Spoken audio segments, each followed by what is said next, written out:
Dahil naiproklama ng panalo sa kanyang distrito ang nagsilbing House Good Government Committee Chairperson at Manila 3rd District Representative Joel Chua, sigurado na rin ngayong magagampanan niya ang pagiging House Impeachment Prosecutor sa napipintong impeachment trial laban kay VP Sara Duterte.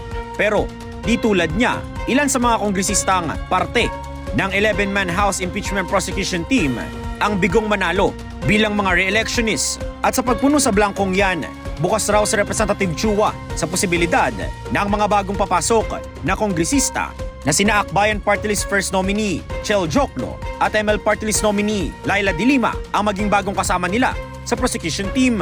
Kung talaga pong mag-o-offer sila, or personally ako, pwede kong sabihin yung personal opinion ko, talagang maganda rin na makasama namin sila dahil unang-una, nakita naman po natin, hindi po ito mga ordinaryong mga kongresista, mga dikampanilyang abogado to, yung kanilang mga karanasan when it comes to legal matters, talagang mabibigat din naman. May tugon naman dyan si De Lima. I'll be giving it a serious thought and consideration.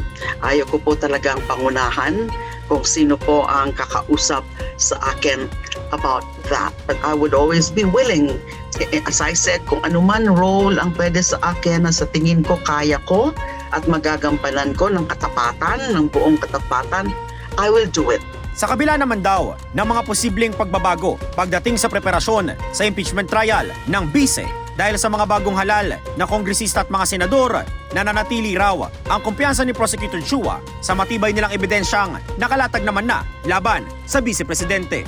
Para sa totoong balita sa bagong Pilipinas, Tobias, Congress News.